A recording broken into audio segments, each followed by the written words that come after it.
No revelaré mi nombre ni el de mis amigos, porque este suceso nos marcó de un modo que todavía nos hace temblar. Aún así, siento la necesidad de compartir mi historia, esperando que alguien comprenda el horror que vivimos y que quede constancia de que, a veces, la realidad supera cualquiera de nuestras pesadillas más oscuras.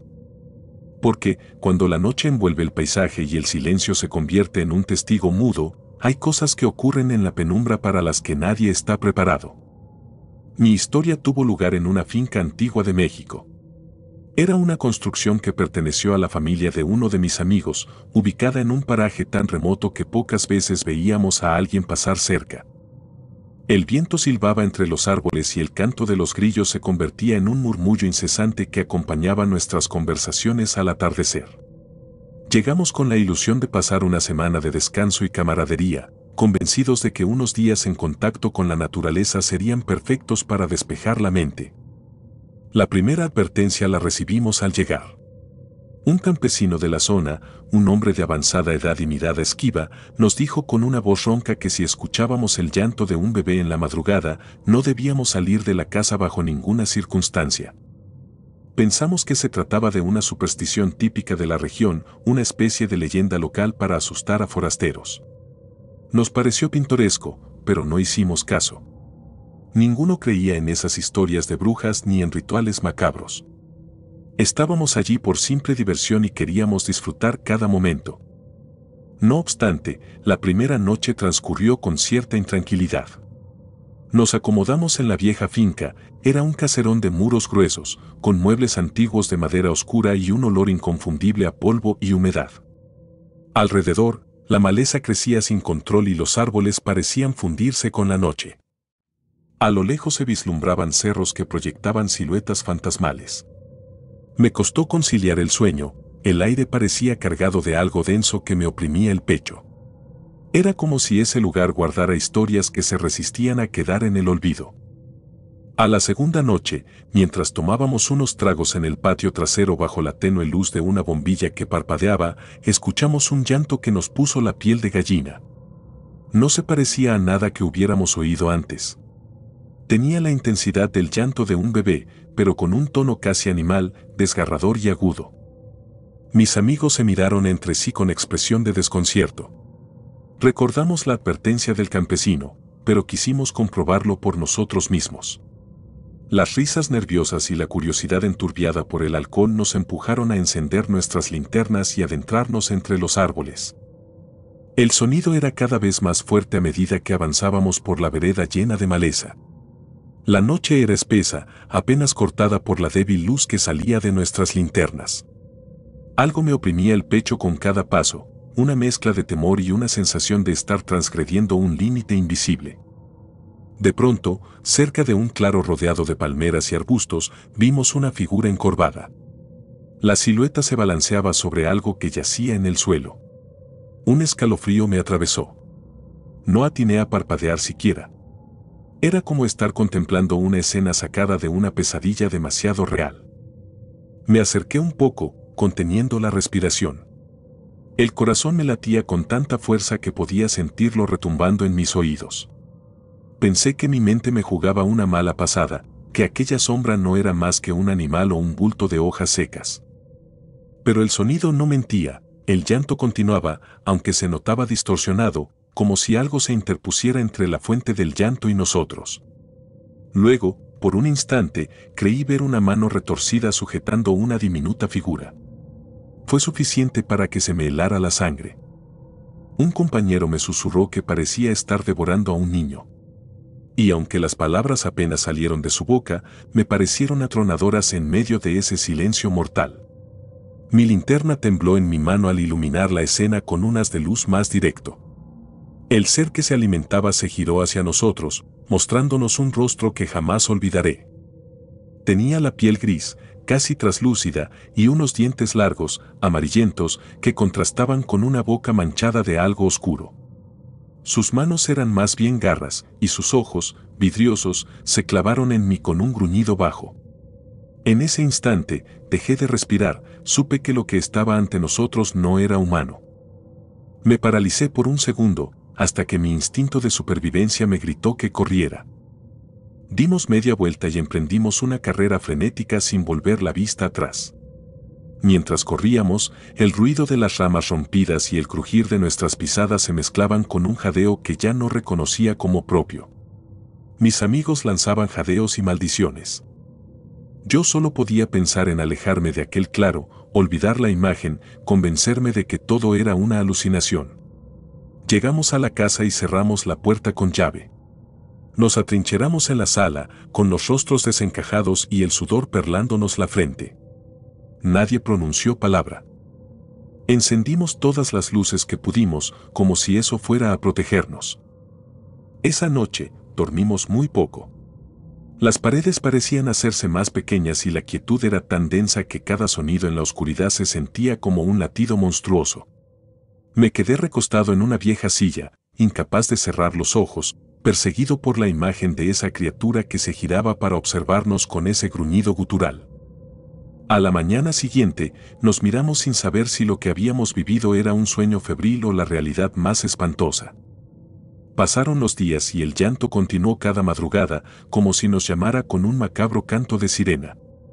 Al principio, nos limitamos a encerrarnos en la casa cuando lo escuchábamos. Subíamos la música con tal de no percibir ese lloriqueo fantasmal, pero en el fondo sabíamos que no podíamos ignorarlo. En cada rincón de la finca aparecían señales de algo siniestro. Encontrábamos huellas en la tierra con formas imposibles y notábamos un olor nauseabundo, como de animal muerto, que provenía de las cercanías del claro. No volví a poner un pie allí. Bastaba con echar un vistazo desde la ventana para sentirme observado. Una tarde, uno de mis amigos decidió que debíamos marcharnos. La tensión era insoportable y la vida cotidiana en aquella finca se había convertido en una penitencia. Sentía cada fibra de mi ser suplicando que nos fuéramos. Sin embargo, el problema era que nuestro coche se había averiado, la batería había muerto de manera inexplicable y la pequeña tienda de refacciones más cercana estaba a varias horas de viaje. Parecía que toda la región conspiraba para mantenernos en ese lugar. Así que, resignados, esperamos a que llegara alguien que pudiera auxiliarnos, pero en aquel paraje aislado rara vez se veía pasar algún vehículo. Llegamos a la quinta noche exhaustos, con los nervios a flor de piel. Nos quedamos en la sala, sin siquiera encender las luces exteriores. Con el crepitar de la leña en la chimenea, tratábamos de animarnos. De pronto, el llanto surgió de nuevo, tan intenso que me dolieron los oídos. Supe en ese instante que no había escape posible, porque era demasiado real, demasiado cercano. Advertí que la puerta se estremeció como si algo se posara contra ella. Los cristales de las ventanas vibraron y un escalofrío me recorrió la espalda. Tuve el impulso de acercarme a la puerta para asegurarla, pero me detuve al oír un roce extraño, como de uñas arañando la madera. Me contuve para no gritar. El silencio entre mis amigos también decía mucho, todos estaban igual de aterrados. Cuando por fin un mecánico de un poblado cercano llegó a la finca, lo abordamos como si se tratara de un salvador. No dijimos mucho de lo que había pasado, solo le explicamos que necesitábamos salir de allí cuanto antes. Mientras trabajaba en el auto, se percató de las huellas en la tierra y de las marcas en la puerta, pero no preguntó nada. Tal vez él ya conocía las historias. Quizá, como el viejo campesino, prefería callar a arriesgarse a ser tomado por loco. En cuanto pudimos, metimos nuestras cosas a toda prisa y partimos sin mirar atrás. Dejamos la finca con la clara conciencia de que algo muy siniestro habitaba entre esos árboles. Después del regreso a la ciudad, traté de retomar mi vida, pero había noches en las que despertaba empapado en sudor, convencido de haber oído un llanto a lo lejos. Me asomaba por la ventana y la calle parecía en calma, iluminada por las luces blancas de los faroles. Sin embargo, esa imagen no me daba tranquilidad. Me quedaba un buen rato mirando la oscuridad, esperando ver moverse una figura que no debía estar allí. Sentía que, aunque la finca había quedado lejos, aquella presencia seguía acechándome, como un mal que se aferra al espíritu. El tiempo pasó, y mis amigos y yo optamos por no hablar mucho de lo sucedido. Nadie quería recordar el gesto retorcido de la criatura ni el gruñido que nos heló la sangre. Preferíamos aparentar que solo fue una mala experiencia, fruto de alguna sugestión colectiva o alguna criatura salvaje que nuestros miedos desfiguraron. Pero las marcas en la puerta y el olor pestilente cerca del claro eran imposibles de explicar. Y peor aún, esa noche en que corrimos dejando atrás a aquello que parecía estar devorando a un bebé, esa imagen permanece en mi memoria con tanta nitidez que, al cerrar los ojos, la veo dibujada en la oscuridad. Con el tiempo, uno de mis amigos vendió la finca, asegurando que no le importaba perder dinero, pues jamás volvería a ese lugar. Alguien la compró, quizás atraído por la idea de tener un terreno en medio de la tranquilidad rural, ignorando las historias que circulan entre los lugareños. No sé si la nueva gente que habita allí se ha topado con algo similar, pero me estremezco al pensarlo. Me basta con saber que lo que vino fue una ilusión, que el llanto que escuché no provenía de ningún animal conocido y que esa cosa, fuese lo que fuese, tenía plena conciencia de nuestra presencia. A pesar de los años, todavía sueño con las sombras de aquellos árboles y con la silueta encorvada que se movía en la penumbra. Aún siento culpa por no haber podido ayudar a quien fuera que estuviera sufriendo, si es que de verdad había un inocente en peligro. Pero, sobre todo, me persigue la certeza de haber estado a merced de algo inhumano, de una fuerza que escapa a la razón y que puede manifestarse donde menos se espera. Quizá algunos dirán que estoy exagerando, pero invito a cualquiera a quedarse una noche en ese sitio, a esperar a que caiga la madrugada y a escuchar atentamente los sonidos del viento entre los árboles. Entonces sabrán que el terror auténtico no necesita fantasía, porque allí, en lo más profundo de la noche, habita algo que se alimenta de nuestra credulidad. Una vez que uno lo presencia, queda marcado para siempre. Finjo normalidad, pero cada anochecer me asalta la idea de que el llanto volverá. Me acuesto con la esperanza de que solo sea producto de mi imaginación, sin embargo, en ocasiones, me despierto a mitad de la madrugada, convencido de oírlo de nuevo, tan real como aquella vez en la finca, desgarrador y escalofriante. Entonces comprendo que escapar físicamente de un lugar no es suficiente para ahuyentar a los demonios que allí moran. Ellos se aferran a nuestros recuerdos y nos siguen, incluso detrás de la seguridad de las puertas cerradas. Tal vez, así como me persigue el sonido de ese llanto, a otros los persiga el eco de sus propios encuentros con lo imposible. Lo único cierto es que, después de aquello, ya no soy el mismo, ni lo volveré a ser.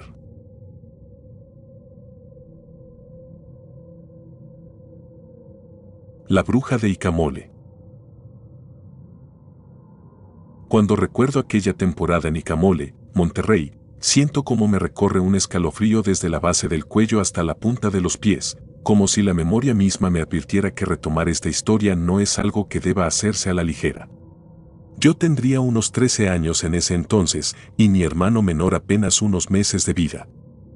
Él no estaba bautizado porque mis padres pospusieron el sacramento debido a contratiempos familiares y falta de tiempo.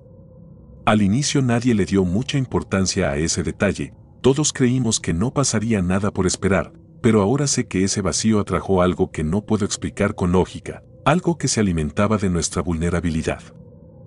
En aquel pueblito, rodeado de lomas áridas y muros de roca, comenzaron a suceder cosas tan extrañas que hubo noches en las que literalmente no pude pegar los ojos.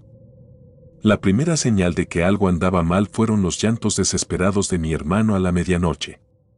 No se trataba de un simple bebé llorando por hambre o por una incomodidad común.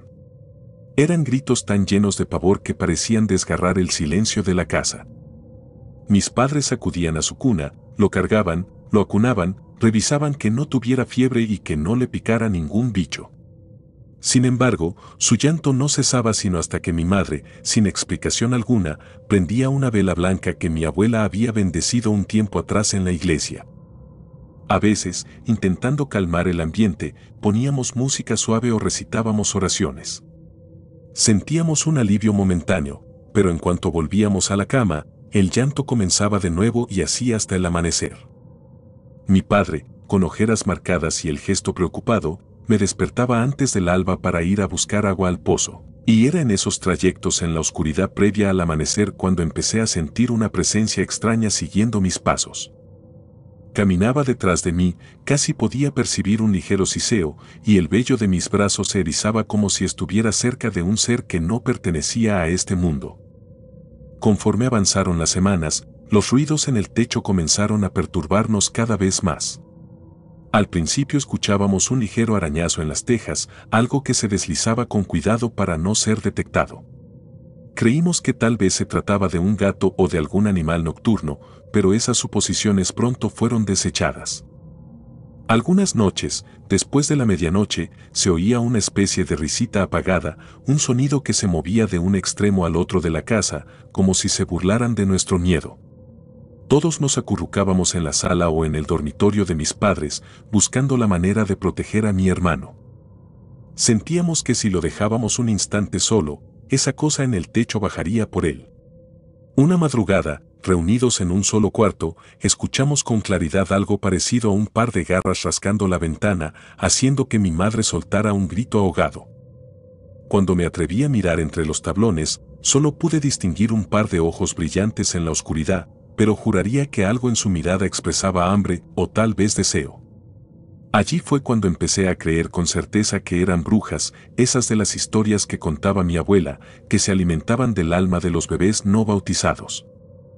Había mañanas en que encontrábamos marcas extrañas alrededor de la casa. Eran símbolos hechos con ceniza, plumas ennegrecidas y pequeños huesecillos que, supuse, provenían de algún ave o roedor. Mi padre quitaba todo con rapidez y luego rociaba agua bendita con un ramo de hierbas para espantar el mal. Mi madre lloraba en silencio mientras arrullaba a mi hermano. La atmósfera se volvió tan densa que costaba respirar. El solo hecho de caminar por el patio nos causaba ansiedad, como si cada rincón albergara un par de ojos acechando. Mi abuela, que vivía en la casa contigua, nos aconsejó rezar antes de dormir y mantener una vela encendida toda la noche. Ella insistía en que si mi hermano seguía sin bautizar, quedaba expuesto a todo tipo de fuerzas oscuras que rondaban el lugar. Le dimos largas a la idea del bautizo porque esperábamos a un padrino que vivía lejos, pero pronto comprendimos que no podíamos seguir postergándolo. Sin embargo, mientras se organizaban los preparativos, las cosas empeoraron. Recuerdo una noche en particular que marcó un antes y un después. Hacía un calor sofocante, típico de las temporadas secas en esa región. Nadie lograba conciliar el sueño, y yo me levanté para tomar agua de la jarra.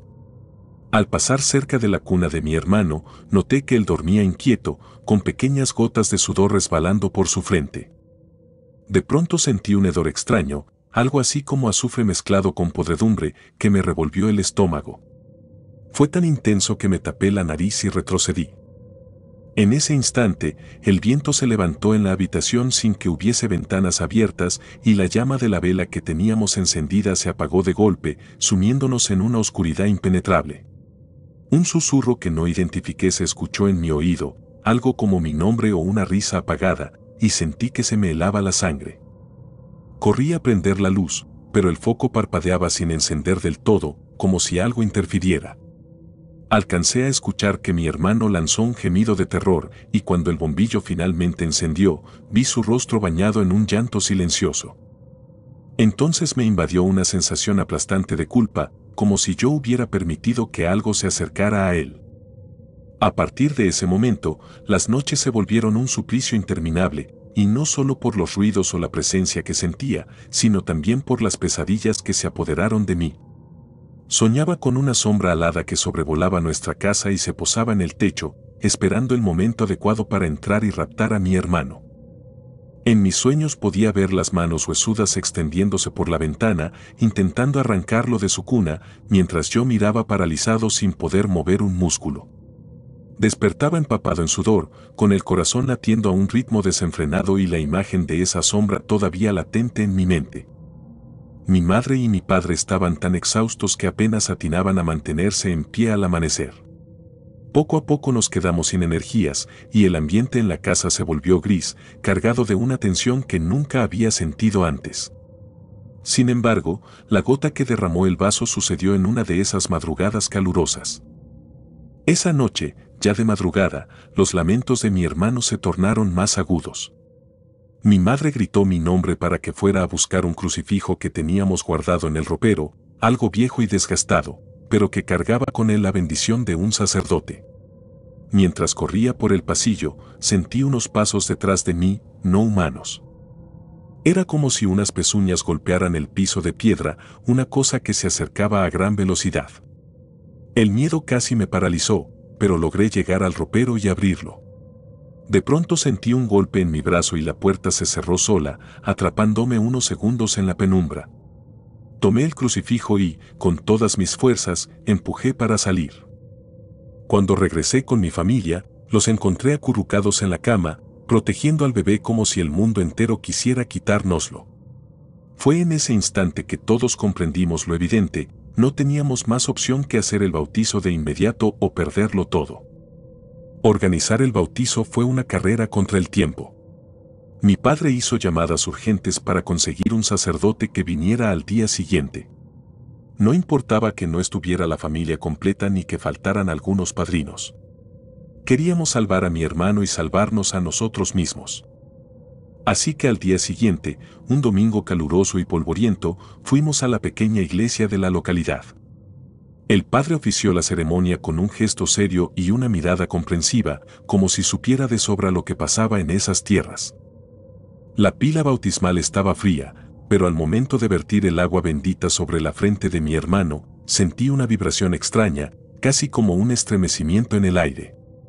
Mi madre soltó un suspiro aliviado, y mi padre apenas pudo contener un par de lágrimas. No me atreví a decirlo en voz alta, pero percibí que algo salió de nuestro hogar en aquel preciso instante. En lugar de sentir miedo, por primera vez en semanas sentí la esperanza de que todo ese tormento llegaría a su fin. Las semanas posteriores al bautizo fueron sorprendentemente tranquilas. El llanto nocturno de mi hermano disminuyó, los ruidos en el techo cesaron y ya no aparecieron marcas en el patio. Dormíamos todos con el crucifijo cerca, y aunque todavía cargábamos un recuerdo amargo de lo que habíamos vivido, la atmósfera en la casa se fue aligerando. Una tarde mi abuela vino a tomar café y, con mucha cautela, nos contó que según las leyendas locales, las brujas se llevan a los niños sin bautizar para ofrecerlos en rituales oscuros o alimentarse de su inocencia. Dijo también que esas entidades pueden adoptar formas diversas, mezclarse con el viento o con la noche, y que no era la primera vez que algo así pasaba en la región. De hecho, varias familias se habían visto obligadas a bautizar a sus hijos a las pocas semanas de nacidos para evitar que se repitieran sucesos similares. Yo solo asentí en silencio, recordando las pesadillas, los sonidos escalofriantes y el olor putrefacto que había sentido en más de una ocasión. A veces, cuando la noche cae y el viento sopla con cierta cadencia siniestra, no puedo evitar tensarme y mirar hacia el techo, temiendo revivir aquel tormento. Aunque ha pasado el tiempo, siento que las sombras de Icamole dejaron su marca en mi alma, como si la experiencia me hubiera mostrado que hay cosas que la razón no puede explicar. Si cierro los ojos, aún escucho el susurro que me llamó aquella noche y revivo la angustia de sentir esos pasos tras de mí, arañando el piso con furia. Algunas veces me despierto en la oscuridad, inseguro de si fue un sueño o si algo se acerca de nuevo, y entonces la ansiedad retorna como un viejo enemigo. Sin embargo, cada que miro a mi hermano sonriendo, sano y a salvo, agradezco el bautizo que puso fin a tanta pesadilla. He entendido que en sitios como Icamole, o en cualquier otro lugar marcado por leyendas de brujas, la fe no siempre es cuestión de devoción ciega, sino una barrera contra lo que no comprendemos. Aunque prefiero no hablar del tema con mucha gente, hay noches en que escribo, intentando desahogar los temores que todavía se ocultan en mi interior. Es mi manera de recordarle a esa sombra que he sobrevivido y de mantenerla a raya, como si las palabras fueran una muralla de luz que impide su regreso. A día de hoy, puedo afirmar que nunca volveré a subestimar el poder de lo desconocido. Aquel suceso con mi hermano nos unió más como familia, nos hizo comprender lo frágiles que podemos ser frente a fuerzas que no vemos o que preferimos ignorar. Ese episodio aterrador se quedó impregnado en las paredes de nuestra casa, en las noches silenciosas y en mis recuerdos más profundos. Cuando regreso a Icamole y veo aquellas tejas rojas en el techo que alguna vez soportaron risas macabras, siento un leve escalofrío. Miro al cielo y me aseguro de que ninguna figura alada surque la noche, buscando presas inocentes. Hasta el día de hoy, sigo creyendo que si no hubiéramos actuado a tiempo y bautizado a mi hermano, aquello que nos acechó habría terminado por arrebatárnoslo. Nadie me quita de la cabeza que, en esas tierras desoladas, hay fuerzas antiguas y hambrientas que buscan la más mínima rendija para colarse y arrastrarte a un mundo de oscuridad. Por eso, cada vez que alguien me pregunta si creo en brujas, mi respuesta es siempre la misma: no es solo cuestión de creer o no, sino de entender que, aunque no se vean, pueden estar ahí, observándote, esperando su oportunidad para atacar.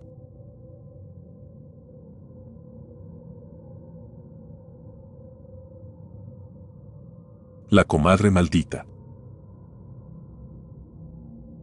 Recuerdo con una claridad sobrecogedora la noche en que casi me arrebata la muerte en su forma más retorcida. Todo sucedió en 1989, cuando apenas era una niña y vivía con mi familia en el municipio de Aculco, en el Estado de México. A pesar de que entonces mis ojos aún no comprendían del todo los peligros de la oscuridad, mi abuelo siempre me decía que había cosas en la noche que no podíamos entender, cosas que acechaban en los rincones más silenciosos, esperando que un alma indefensa se cruzara en su camino. En aquel entonces yo no prestaba demasiada atención a sus advertencias, pero esa madrugada me di cuenta de lo real que eran sus historias y de la forma tan brutal en que podían irrumpir en nuestras vidas. Aún conservo en la memoria los ladridos desesperados de nuestros perros. Eran animales fieles, nobles, pero esa noche chillaban de un modo lastimero y rabioso al mismo tiempo, como si hubieran visto algo que su instinto no les permitía comprender. Fue mi abuelo quien se despertó primero. Solía tener un sueño muy ligero y reaccionaba al menor ruido que perturbara la casa, así que, al escuchar a los perros aullando con ferocidad, saltó de la cama como impulsado por un resorte invisible.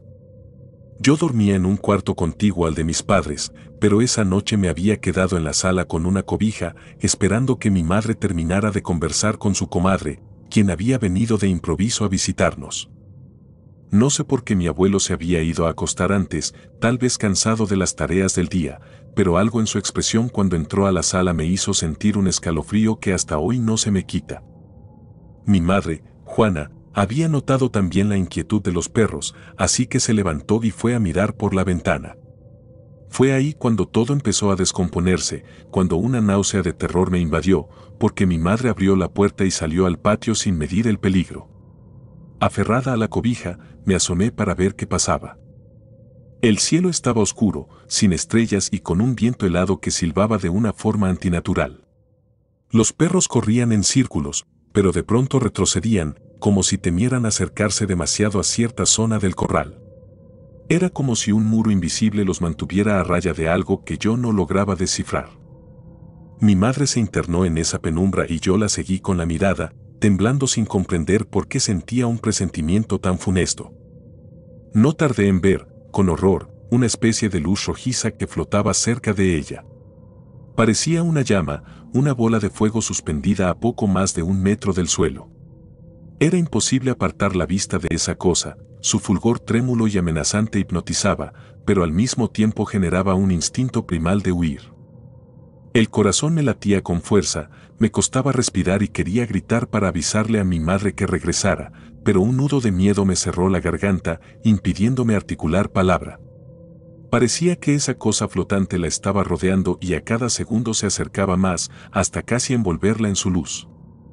Y en ese instante, sentí que la sangre se me helaba al darme cuenta de que la comadre de mi madre ya no estaba dentro de la casa. Había desaparecido misteriosamente, como si se hubiera desvanecido minutos atrás.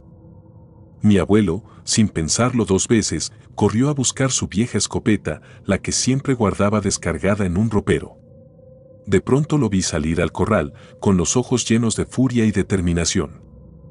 Él ya había hablado antes de cosas extrañas que rondaban en la noche, de brujas que se transformaban en bolas de fuego para alimentarse del alma de los más indefensos, sobre todo de niños. Yo nunca lo había creído del todo, pero al mirar esa esfera llameante comprendí que sus historias tenían una raíz oscura y palpable. Mientras mi madre permanecía inmóvil, como en un trance, mi abuelo levantó el arma y apuntó con mano firme. No hubo un solo titubeo en su mirada, ningún gesto de duda. Entonces apretó el gatillo, y lo que ocurrió fue tan aterrador que aún ahora, cuando cierro los ojos, lo vuelvo a ver con total nitidez. El estampido resonó en la noche, y la bala se perdió en el aire como un rugido furibundo. La bola de fuego pareció tambalearse y expandirse un segundo, como si algo invisible hubiera sido herido. Luego se contrajo y adquirió una forma borrosa, difícil de describir, un retorcimiento que gritaba sin producir sonido alguno.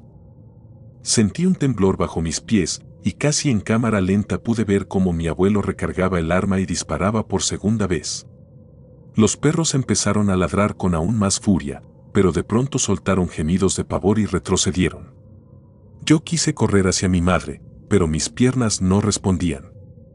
Veía cómo esa cosa intentaba envolverla en su destello, y mi madre parecía paralizada.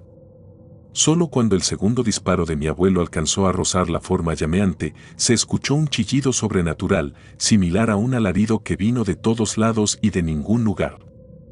La bola de fuego se alzó y salió disparada hacia el cielo, dejando un rastro luminoso que se desvaneció en cuestión de segundos. En ese momento, mi madre se desplomó al suelo como si la hubieran soltado de un embrujo y empezó a sollozar confundida. Corrí hasta ella y la abracé con toda la fuerza que pude reunir.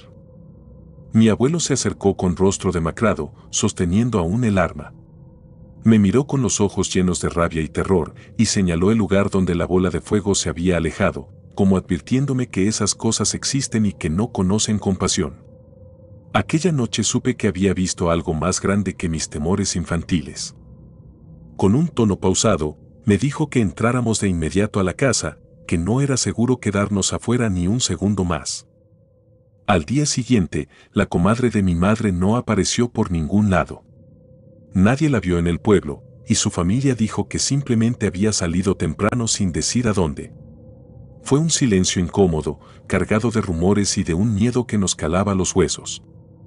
Poco a poco se fue descubriendo que su comportamiento había sido extraño en los últimos meses, que salía por las noches y volvía con los primeros rayos del sol, que a veces la veían de pie junto a la puerta de una vivienda cualquiera, mirando fijamente el interior como si buscara algo o a alguien.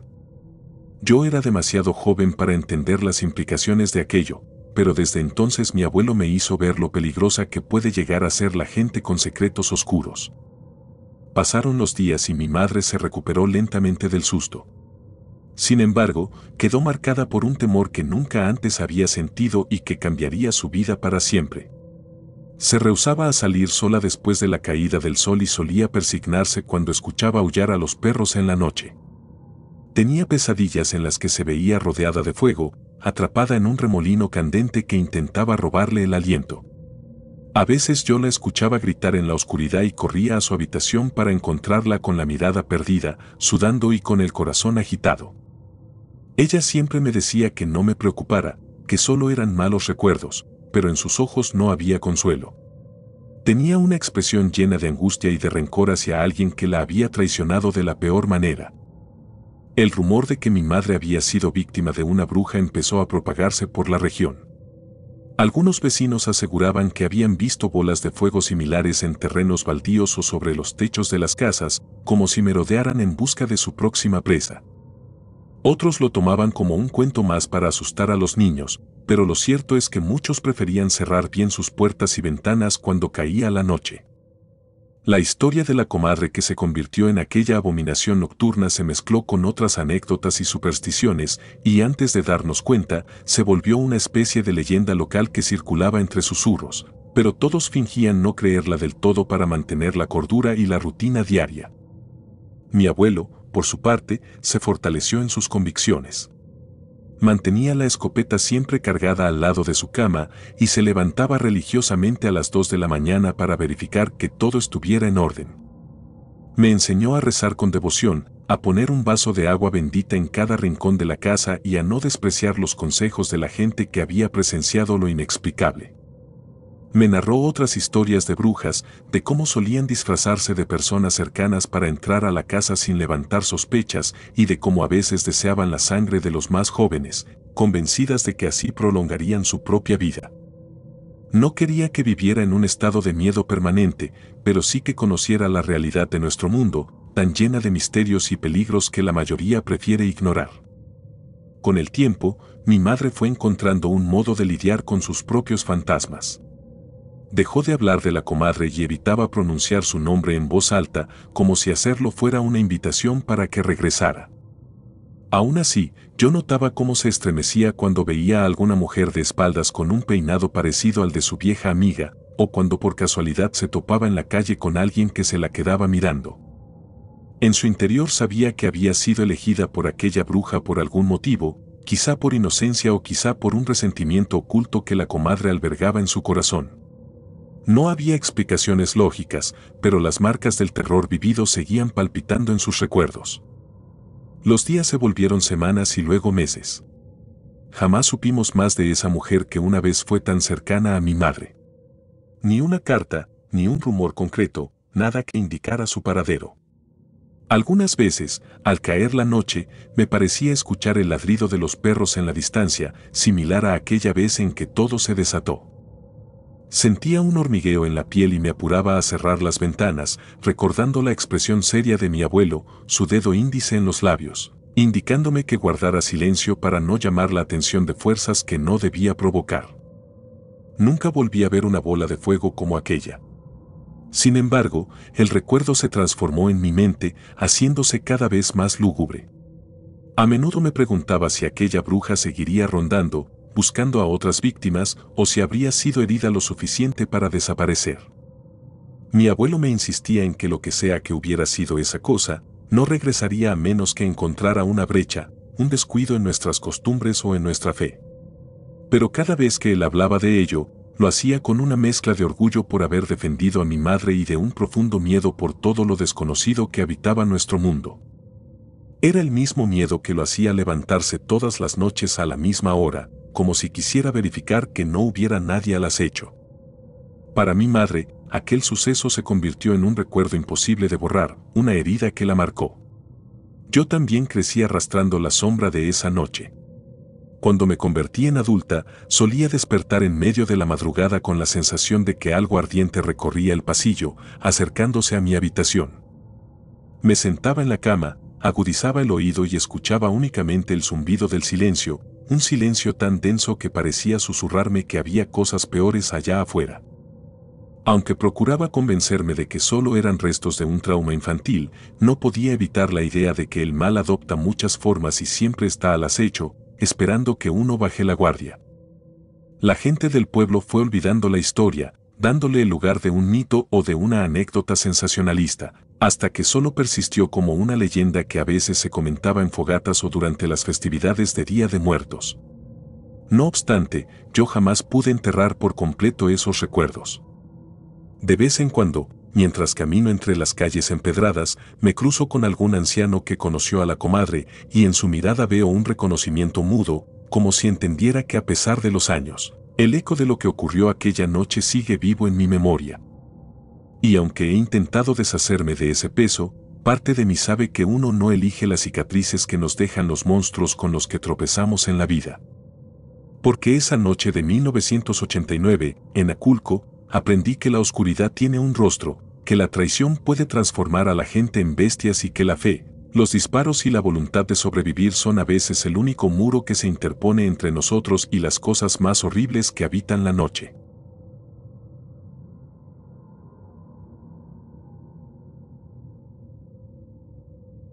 Voces bajo el jícaro. Era el año 1998 cuando viví el peor miedo de mi vida. Yo era niño y mi abuela siempre nos decía que no jugáramos bajo el árbol de jícaro en el patio de noche. Decía que una bruja dormía ahí. Una noche, mi primo y yo apostamos quién se atrevía a quedarse más tiempo. Me quedé solo bajo el árbol, burlándome de los cuentos de mi abuela, cuando sentí un aire frío en la nuca. Miré hacia arriba y vi una figura colgando de una de las ramas, con los ojos abiertos, mirándome. Creí que era un muñeco viejo, hasta que sus labios se movieron. Ya es tarde para ti, niño. No recuerdo más. Mi primo me encontró inconsciente, con la piel helada. Desde entonces, cada noche sueño con esa vieja boca murmurando mi nombre. Aquel recuerdo ha marcado cada día de mi vida. Tenía solo 9 años, y mi conciencia infantil quedó rota aquella noche. No logré dormir bien durante las semanas que siguieron. Despertaba empapado en sudor, con la sensación de que alguien me vigilaba desde el techo de mi habitación. Empecé a padecer escalofríos repentinos a cualquier hora. A veces bastaba un murmullo de viento en la ventana para que me sobresaltara y revisara el closet o los rincones oscuros. Crecí con ese terror arraigado en mi mente, temiendo volver a ver esa figura colgante, temiendo que algún día se deslizara hasta mi cama para arrastrarme con ella. Incluso mi abuela se alarmó cuando, después de mi desmayo, me oyó susurrar la misma frase una y otra vez mientras dormía: ya es tarde para ti, niño. Tenía pesadillas tan vívidas que juraba sentir dedos huesudos envolviendo mis tobillos al pie de la cama. Pasaron los meses, y mi familia decidió talar el viejo árbol de jícaro para que yo y mi primo no volviéramos a acercarnos. Sin embargo, mi abuela, que siempre fue devota de ciertas creencias y costumbres, no permitió que nadie lo tocara antes de rezar una serie de oraciones. Insistía en que había que pedirle permiso al espíritu que habitaba el tronco. Yo me quedé a la distancia, contemplando la forma retorcida de las ramas, convencido de que en cualquier momento saldría una mano larga y correosa de entre las hojas para señalarme. Al final, mi tío arrancó el árbol con ayuda de un par de vecinos, y durante varios días el jardín quedó desnudo, como si la presencia que allí habitaba hubiera dejado un rastro imborrable. Con el tiempo, la vida siguió su curso. Me cambié de colegio, hice nuevos amigos y fui sustituyendo mis miedos nocturnos por la rutina de las clases y las tareas. Parecía que la oscuridad y ese misterioso encuentro se iban quedando atrás. Sin embargo, siempre que mis amigos me invitaban a dormir en sus casas o salir a acampar, yo prefería declinar. Me costó años superar la idea de dormir a campo abierto, bajo la copa de un árbol. Cada vez que veía un gran tronco o alguna rama seca sobresaliendo, me venía la imagen de aquel rostro desencajado colgando, moviendo los labios como si me reclamara. Llegué a creer que tal vez había sido una alucinación, un engaño de mi imaginación infantil, pero el miedo era demasiado real para ser solo un sueño. Cumplí 15 años y me fui a vivir un tiempo con un tío que habitaba en la ciudad. Creí que la distancia me haría olvidar ese pasado. Sin embargo, cada vez que estaba a solas en la noche, sentía una atmósfera pesada, como si algo me siguiera a donde fuera. Cuando más tranquilo creía estar, aparecían señales que me devolvían a mi infancia. Un murciélago que chocaba contra la ventana y se quedaba aleteando sin poder salir. Un trozo de tronco con extrañas marcas que veía de reojo en algún patio vecino. Una sombra alargada que asomaba en los callejones oscuros cuando volvía a casa. Por más que intentara calmarme, algo en mi interior me recordaba que existía un lugar y un momento en que el terror había cobrado forma y me había hablado directamente. A los 18 años regresé al hogar de mi infancia para visitar a mi abuela. Ella seguía igual de inquieta cada vez que se mencionaban brujas o espantos. Me recibió con un abrazo y un largo suspiro. Había envejecido notablemente, pero sus ojos seguían cargados de esa cautela ancestral. Le pregunté si aún recordaba aquella noche bajo el jícaro, y ella asintió con un gesto grave. Me advirtió que no hurgara en lo que ya estaba enterrado. Dijo que ciertas fuerzas habitan en los árboles viejos y en las esquinas de la noche, que es mejor no convocarlas con nuestra curiosidad. Sin embargo, mi curiosidad ya estaba encendida. Quería saber más sobre esa bruja que, según mi abuela, dormía en las ramas del jícaro. Quería entender por qué ella afirmaba que no era la primera vez que algo oscuro se aparecía allí. Decidí caminar hacia el sitio donde antes se alzaba aquel árbol. Encontré un trozo de tronco que se resistía a pudrirse en medio del patio. A su alrededor, la hierba crecía extraña, como si el suelo estuviera enfermo. Me incliné a observarlo y sentí un latido en mi sien, como cuando el miedo se cuela por las venas. Tuve la impresión de que el pedazo de madera estaba cubierto de cicatrices. Eran surcos finos, semejantes a runas o símbolos que no reconocí. Me sobresalté al tocarlo y percibir algo frío, imposible de describir, como si esa madera fuese hielo en medio del calor del mediodía. Me levanté de inmediato, invadido por una sensación de peligro, y volví a la casa con el corazón agitado. Aquella noche no pude dormir. Sentía la presencia de alguien en el pasillo que conectaba mi cuarto con la sala. Me puse en pie, encendí la luz y, al salir, vi el reflejo de mi sombra proyectado en la pared. Me pareció notar una figura detrás de mí, con los brazos extendidos, pero al volverme no había nada. Regresé a la cama con un nudo en el estómago.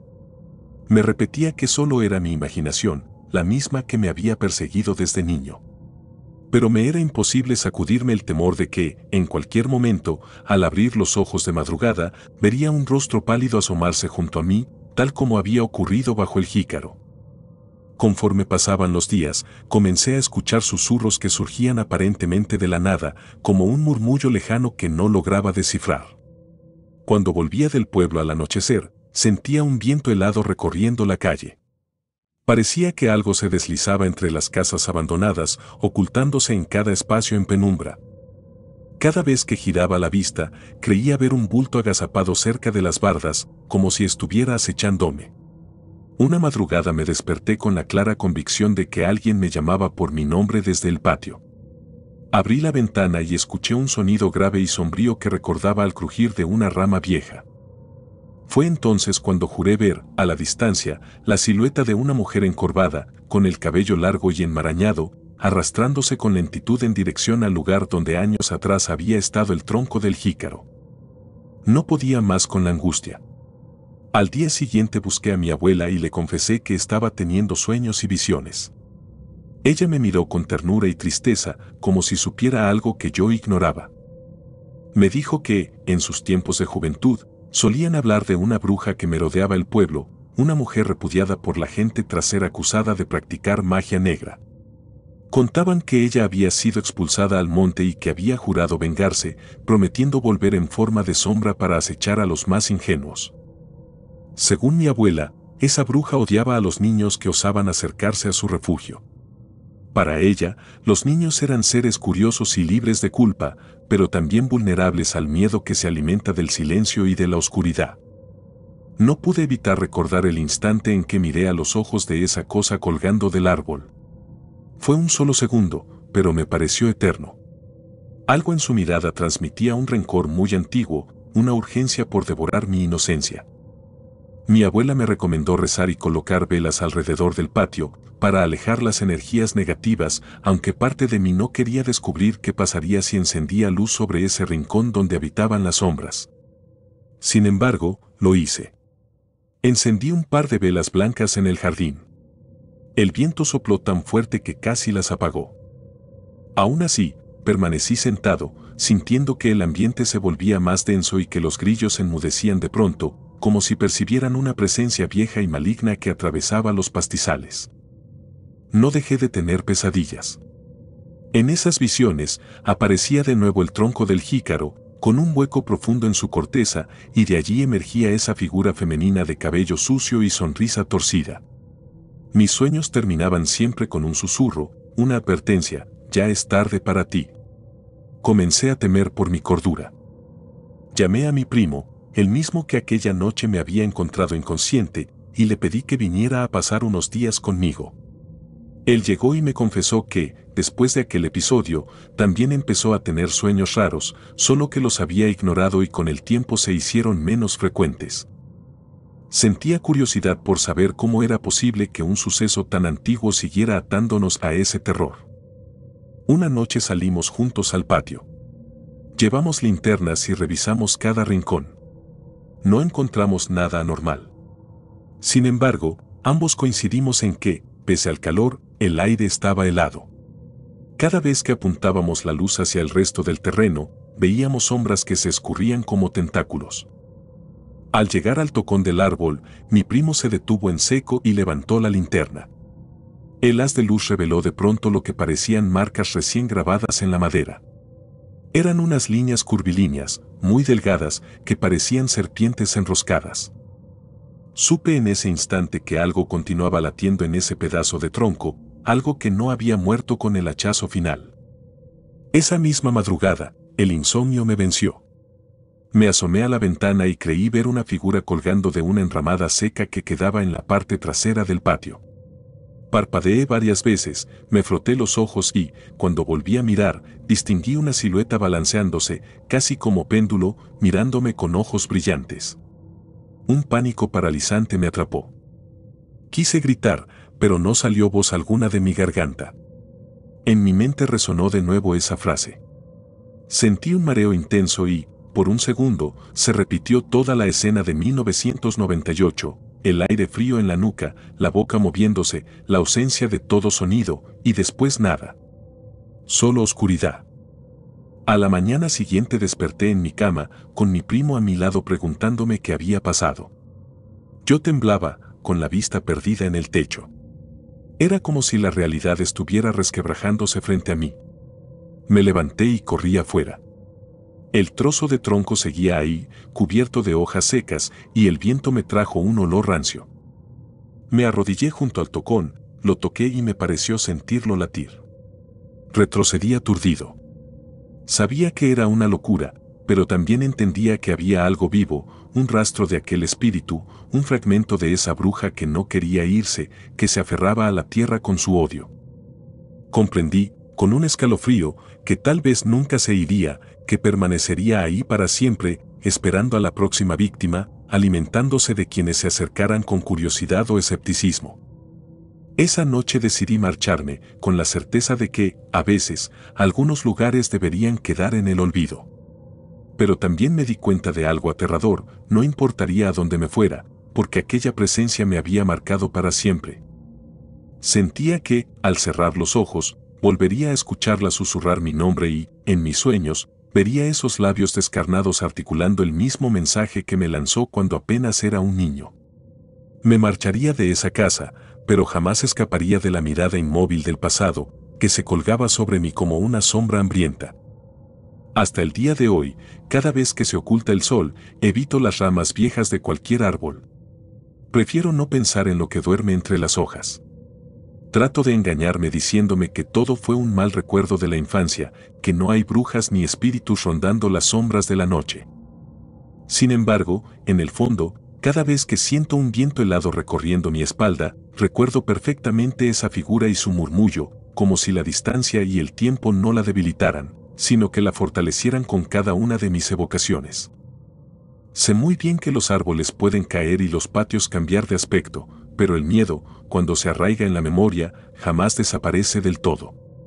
Y, por más que lo niegue, desde aquella noche de 1998, mi vida quedó marcada por un susurro que a veces escucho todavía en la oscuridad: ya es tarde para ti.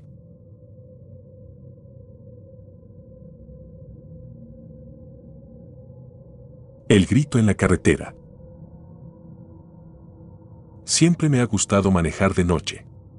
Hay algo en la quietud de la carretera, en la manera en que las luces delanteras cortan la oscuridad, que me permite pensar sin distracciones. En aquellas extensiones desérticas de Sonora, me sentía casi dueño del asfalto, un viajero en busca de algo que no entendía pero que anhelaba sin medida. Tal vez libertad, tal vez soledad. Sin embargo, nada me preparó para lo que viví esa noche y para la huella que dejó en mi vida. Había escuchado historias acerca de brujas en los pueblos aledaños, relatos de gente que juraba haberlas visto danzar bajo la luna o escuchado sus gritos en medio del silencio. Me parecían cuentos sin fundamento, invenciones para asustar a los curiosos que se aventuraban en caminos recónditos. Yo nunca le di importancia a esas leyendas. Crecí en un ambiente escéptico y mi mente se inclinaba a buscar explicaciones lógicas a cualquier suceso extraño.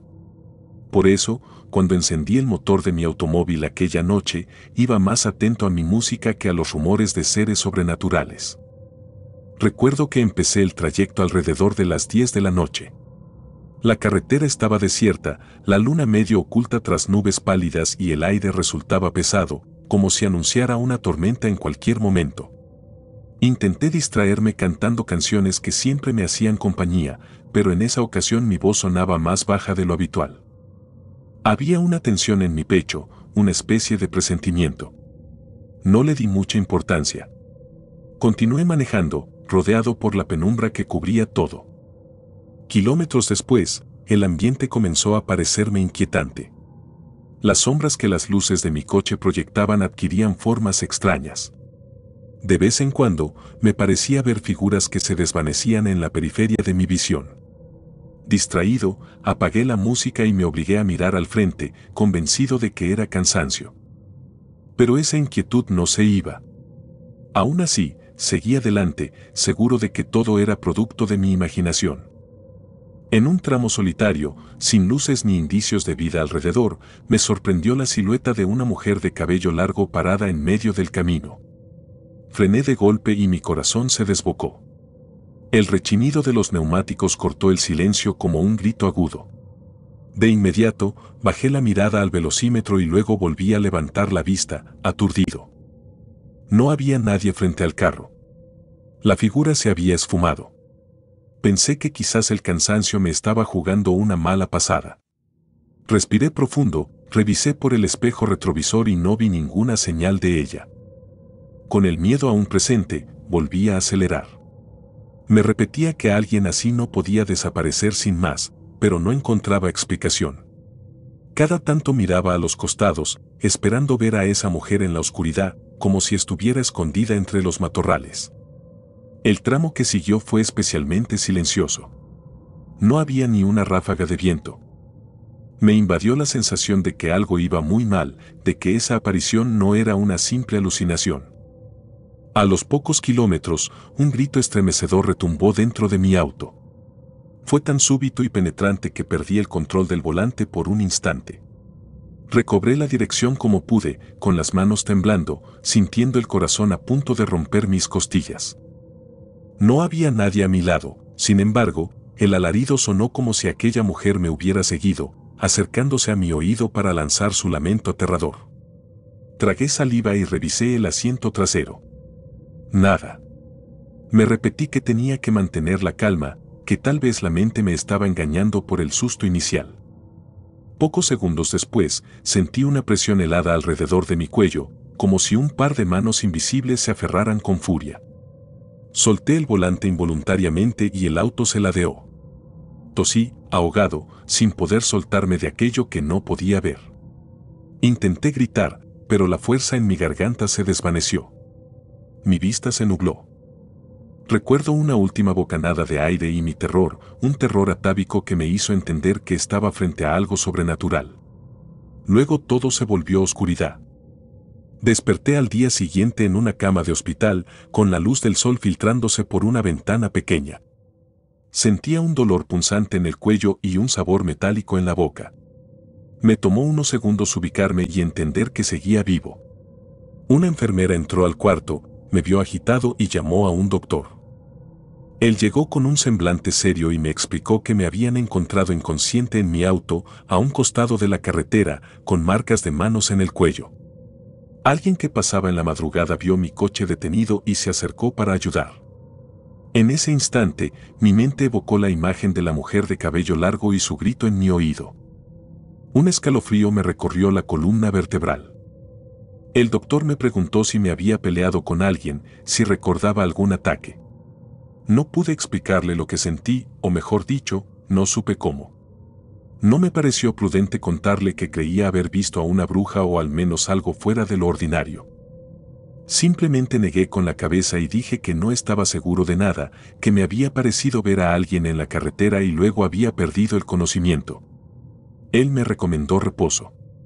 Las marcas en mi cuello lucían como si unos dedos se hubieran hundido con saña, pero no se correspondían con las de mis propias manos. Según su criterio, podían ser de un agresor o incluso un intento de estrangulamiento que yo mismo no recordaba bien por el shock. Salí del hospital esa misma tarde, con la garganta enrojecida y la mente plagada de confusión. Al recuperar mi auto del corralón, noté que el parabrisas seguía intacto, no había golpes que indicaran un accidente. Tampoco había huellas de alguien más. Por un momento me pregunté si realmente me había cruzado con una mujer o si había sido mi imaginación desatada por la fatiga. Sin embargo, las marcas en el cuello eran la evidencia irrefutable de que algo sucedió. Aún con la incertidumbre, me subí al auto y manejé despacio de regreso a mi casa, evitando la misma carretera. Sentía un temor inusual que me paralizaba las ideas, como si en cualquier momento fuera a surgir aquel grito de nuevo. Al llegar a mi hogar, me encerré en mi habitación y apenas pude dormir. Me desvelé recordando detalles, su silueta frágil bajo la luz mortecina, su largo cabello mecido por el viento inexistente y ese instante en que clavó la mirada en mí antes de desvanecerse. Me preguntaba si habría sido una advertencia o una trampa. Recordé esas leyendas de brujas que se aparecían en la carretera para confundir a los viajeros. Aquellas historias que tildé de absurdas cobraban sentido de golpe. Sentí miedo, no el típico miedo a la oscuridad, sino uno profundo, ancestral, que me retumbaba en el pecho. La idea de que algo inhumano me había tocado se apoderó de mí. En los días siguientes, quise investigar un poco. Busqué en periódicos locales notas sobre apariciones extrañas, revisé foros en internet sobre relatos de gente que hubiera pasado por algo parecido en Sonora. Encontré múltiples testimonios, la mayoría anónimos, que describían una mujer vestida de blanco o de negro, con el cabello desordenado, que aparecía a media carretera en las noches. Algunos afirmaban que era el espectro de una persona que murió atropellada y ahora vagaba en busca de venganza. Otros aseguraban que era una bruja, una mujer con poderes oscuros que utilizaba sus gritos para aturdir a los conductores y ocasionar accidentes fatales. Aunque mi mente científica se resistía, empecé a conectar los puntos. Hablé con un amigo que conocía la región. Le conté en términos generales lo ocurrido, omitiendo detalles que podrían hacerme lucir fuera de mis cabales. Él me reveló que, en la zona de Sonora, había pueblos donde la gente se negaba a transitar de noche por temor a encontrarse con algo. Decían que en las montañas cercanas se habían practicado rituales oscuros tiempo atrás y que todavía había brujas sueltas. Me recomendó no volver a esa carretera, ni siquiera de día. Sentí una punzada en el estómago al escuchar esas palabras. Mi cordura batallaba contra la certeza de lo que yo mismo había vivido. Las pesadillas empezaron poco después. Me despertaba sobresaltado, con la respiración entrecortada, sintiendo de nuevo esas manos gélidas alrededor de mi cuello. Algunas noches creía escuchar un grito lejano en mi habitación. Otras, despertaba con el presentimiento de que alguien me observaba desde la ventana. Mi familia atribuyó mi conducta nerviosa al estrés, pero yo sabía que había algo más, algo que me perseguía incluso en sueños. No podía olvidar la escena de mi auto deteniéndose frente a esa figura. Cada vez que cerraba los ojos, rememoraba el estremecedor silencio después de frenar. La peor parte era sentir esa presión en el cuello, una opresión que volvía una y otra vez en mis recuerdos, como si el contacto de esa fuerza invisible se hubiera grabado en mi piel para siempre. Incluso mi voz se tornó más ronca durante varias semanas y, en ocasiones, me costaba tragar como antes. Una tarde, me armé de valor y regresé a la zona donde todo ocurrió. Lo hice de día, con la esperanza de encontrar algún indicio, alguna huella en el pavimento o en la orilla del camino. Al estacionarme cerca del lugar exacto, experimenté una oleada de náuseas y un escalofrío se instaló en mi cuerpo. Caminé unos metros, recordando el punto donde la vi por primera vez. No había nada fuera de lo normal, tierra seca, matorrales dispersos y el sol implacable. Sin embargo, sentía un aire pesado, casi irrespirable. Mi corazón latía con fuerza, como si presintiera un peligro inminente. Me marché sin respuestas claras, pero con la seguridad de que algo muy real me había atacado. Ya no podía seguir ignorando que en este mundo existen fenómenos que nos superan, fuerzas que no entendemos y que se presentan sin pedir permiso. A partir de ese momento, dejé de manejar de noche por rutas solitarias. Mi experiencia marcó un antes y un después. Cada vez que pasaba por un camino oscuro, recordaba cómo en cuestión de segundos el terror puede apoderarse de uno, inmovilizarlo y hacerlo dudar de todo lo que creía cierto. Con el tiempo, aprendí a convivir con el trauma. Aún me cuesta respirar profundamente cuando evoco aquella carretera silenciosa. A veces me pregunto si aquella mujer seguirá apareciendo a otros viajeros, si alguien más escuchará su grito desgarrador retumbando en el interior del auto. Me pregunto también por esas marcas en mi cuello, por la herida invisible que dejó en mi mente. Sé que hay gente que no me creerá, que dirá que fue un sueño o un engaño de mi cerebro agotado. Pero yo conozco la verdad. Sé lo que viví. Nunca se borrará la sensación de estar atrapado entre dos manos frías y despiadadas, ni la angustia al despertar en un hospital sin recordar cómo había llegado allí. No puedo afirmar con certeza que fuera una bruja, un espíritu o un fenómeno sin explicación. Solo sé que, esa noche, la carretera de Sonora no era un simple tramo de asfalto oscuro, sino un territorio donde algo aguardaba en silencio, algo que no era humano y que poseía la fuerza y la maldad necesarias para robarme el aliento, casi literalmente. Todavía hoy, cada vez que veo mi reflejo en el espejo, repaso la débil marca que quedó en mi cuello. Al tocarla, revivo la angustia de esa noche maldita y escucho en mi mente, aunque tenue, aquel grito que jamás podré olvidar. Aunque los días pasen y mi rutina intente envolverme en su manto de normalidad, hay un rincón en mi memoria que permanece ligado a ese tramo desolado de carretera. Un espacio lúgubre e inquebrantable que me recuerda lo frágil que somos frente a fuerzas incomprensibles. Cada latido de mi corazón me advierte que, en la oscuridad, existen presencias que acechan, esperando el momento propicio para mostrarnos su rostro. O su ausencia de él. Y al final, lo único que me queda es este recuerdo indeleble y un consejo que nunca pedí: si alguna vez viajas solo de noche por Sonora, piensa 2 veces antes de ignorar las historias de brujas y espectros. Tal vez sean solo leyendas, pero si un día ves a una mujer de cabello largo en medio del camino, no intentes averiguar si es real o un producto de tu imaginación. Podrías descubrirlo de la peor manera, igual que yo.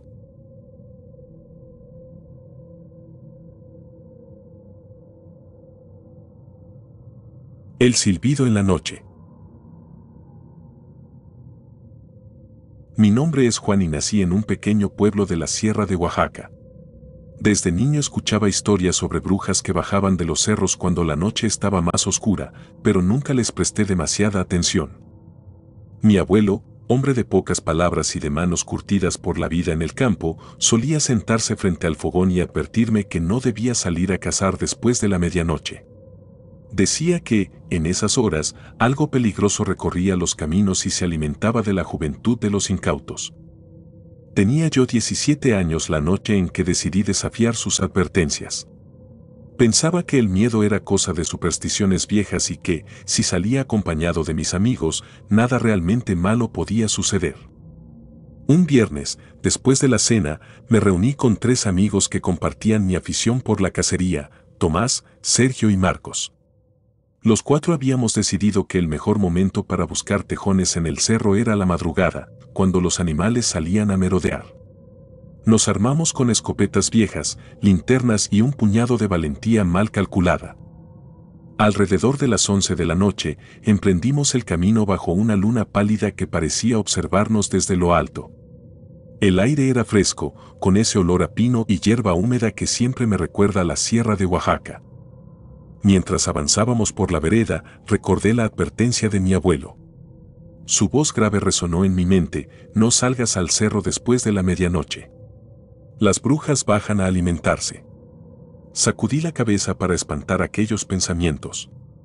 Me decía que, si tanta gente había vivido siempre ahí, no podía ser tan peligroso. Tenía el corazón acelerado, pero procuraba no mostrarlo frente a mis amigos. Me reía con ellos, haciendo bromas nerviosas, intentando ignorar los sonidos extraños que se alargaban en el silencio nocturno. A eso de la 1 de la madrugada, nos encontrábamos ya bastante lejos de las luces del pueblo. El aire se volvió denso. Cada cierto tiempo, escuchábamos ruidos entre los matorrales, segaramente animalillos correteando, pero cada crujido se sentía demasiado cercano. Seguimos avanzando con las linternas, confiando en que pronto veríamos algún tejón. De repente, un silbido agudo se oyó en la cima del cerro. Al principio lo atribuimos al viento, un silbido alargado que venía con el aire helado de la noche. Nadie dijo nada, pero noté cómo Marcos se tensó y miró de reojo la oscuridad sobre nosotros. Continuamos caminando, tratando de no prestar atención, hasta que un segundo silbido cruzó la negrura como un puñal. Era distinto a los sonidos del bosque, más penetrante, como si estuviera cargado de intención. Nos detuvimos para escuchar mejor. Tomás, con la voz temblorosa, murmuró que tal vez era alguna especie de ave nocturna. Pero yo sentí un escalofrío recorrerme la columna. Era un sonido que no parecía natural. De pronto, Sergio se llevó la mano al pecho, respirando con dificultad.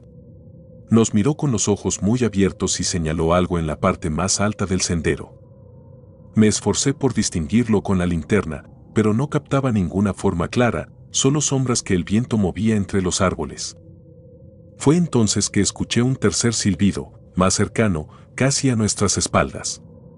Nos giramos con brusquedad. Todos llevábamos la adrenalina al tope. Mis manos sudaban sobre la culata de la escopeta.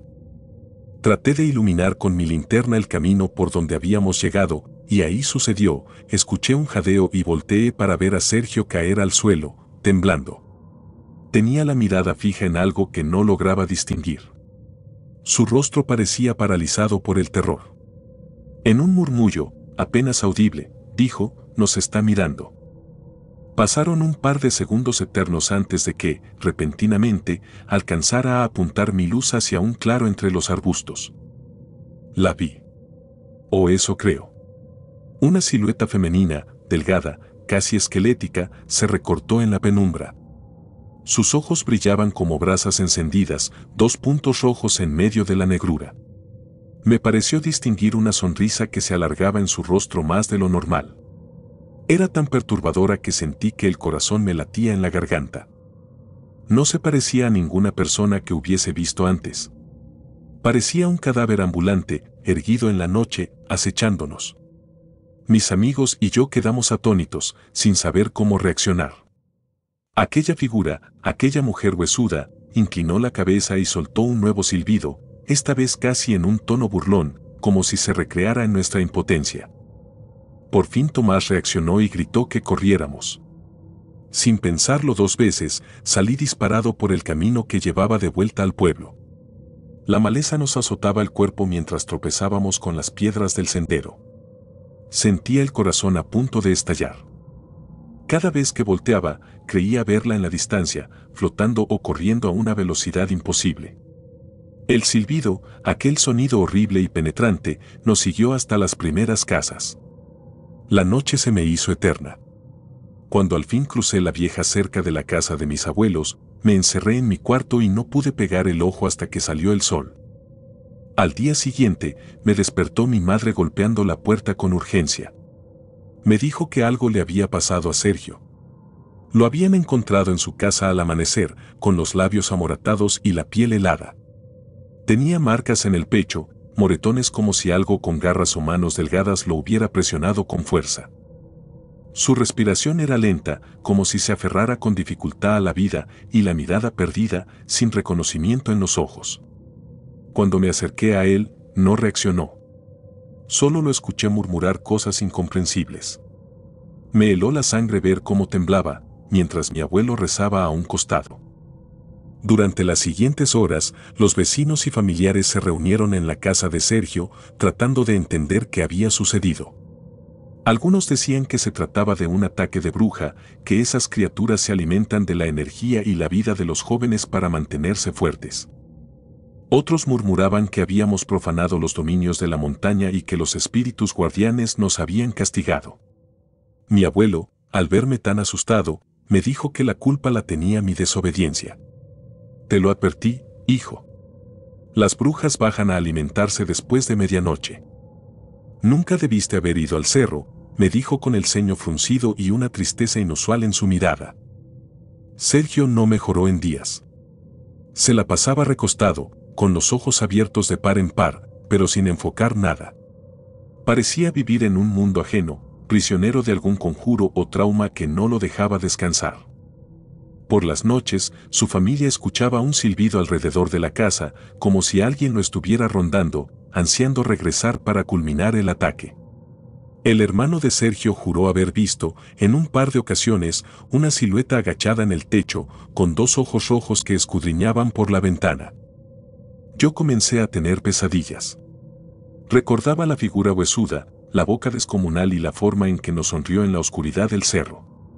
En mis sueños, a menudo me veía rodeado por ese silbido que serpenteaba por los pasillos de mi casa y llegaba hasta mi cuarto. Despertaba sudando, con la sensación de que alguien me observaba desde el rincón más tenebroso de la habitación. Mi abuelo me alentó a buscar ayuda en una curandera de la región. Fue difícil convencer a mi madre, porque ella siempre había creído solo en la medicina convencional. Pero el temor a que algo peor nos ocurriera pudo más, y acabé acompañándola a ver a la anciana. La curandera vivía en una choza humilde, llena de hierbas colgadas del techo y amuletos elaborados con semillas, ramas y cintas de colores. Al contarle lo que había pasado, guardó silencio unos instantes, observándome con preocupación. Luego, encendió un saumerio y comenzó a recitar oraciones antiguas en un dialecto que apenas comprendí. Me dijo que habíamos perturbado el territorio donde las brujas cazan y que debíamos limpiar nuestra energía, romper el vínculo que aquella criatura había establecido con nosotros al devorar nuestro temor. Nos entregó unas pequeñas bolsas de cuero con hojas y raíces protectoras. Debíamos llevarlas colgadas al cuello y rezar por la sanación de Sergio. Según la anciana, la bruja seguiría rondando mientras percibiera el terror en nuestros corazones. Esa misma noche, me dispuse a rezar con las bolsas protectoras en la mano. Apagué todas las luces de mi cuarto, cerré la ventana y me senté en el suelo con las rodillas dobladas, como me había indicado la curandera. Intenté calmarme, centrar mi mente en pensamientos puros, alejar el pánico. Sin embargo, al paso de las horas, la imagen de aquellos ojos rojos me asaltaba sin compasión. Sentía que, en cualquier momento, un silbido penetrante iba a resonar detrás de mi puerta. No podía apartar la idea de que aquella mujer seguía ahí afuera, esperando el instante oportuno para atacar otra vez. Transcurrió más de una semana antes de que Sergio mostrara una leve mejoría. Todavía lucía pálido y delgado, pero al menos comenzaba a reconocer a su madre y respondía con movimientos leves de cabeza. Si bien continuaba teniendo episodios donde hablaba solo y se estremecía en la cama, el simple hecho de verlo parpadear con algo de lucidez nos daba esperanza. Tomás y Marcos no quisieron volver a poner un pie en el cerro. De hecho, Marcos se marchó del pueblo para ir a trabajar a la ciudad. Dijo que no pensaba tentar a la suerte quedándose cerca de esos bosques. Por mi parte, decidí quedarme, pero tomé muy en serio los consejos de la curandera y los rezos que mi abuelo me enseñó. Nunca me atreví a confesarle a nadie que, en ciertas noches, aún escuchaba un silbido lejano rondando mi ventana. Me convencía a mí mismo de que era el viento, pero esa explicación perdía sentido cuando los perros del vecino empezaban a ladrar con furia y se percibía un olor rancio, como de hojas muertas, filtrándose por las rendijas de la puerta. Me aterraba la idea de asomarme, así que prefería trancar las ventanas y quedarme quieto, rezando. Sentía que la bruja conocía nuestros rostros y que, en su momento, volvería a cobrar venganza por haber escapado de ella aquella noche fatídica. Con el paso de los meses, la vida en el pueblo volvió a su rutina. La gente seguía trabajando en el campo, los niños corrían por las calles empedradas al caer la tarde y, de cuando en cuando, se escuchaba algún relato nuevo sobre apariciones o luces extrañas en el cerro. Yo aprendí a vivir con el miedo, a salir de día y evitar los senderos oscuros. Mi abuelo me reiteraba que, a pesar de las oraciones y las limpias, no debía confiarme. Las brujas nunca perdonan.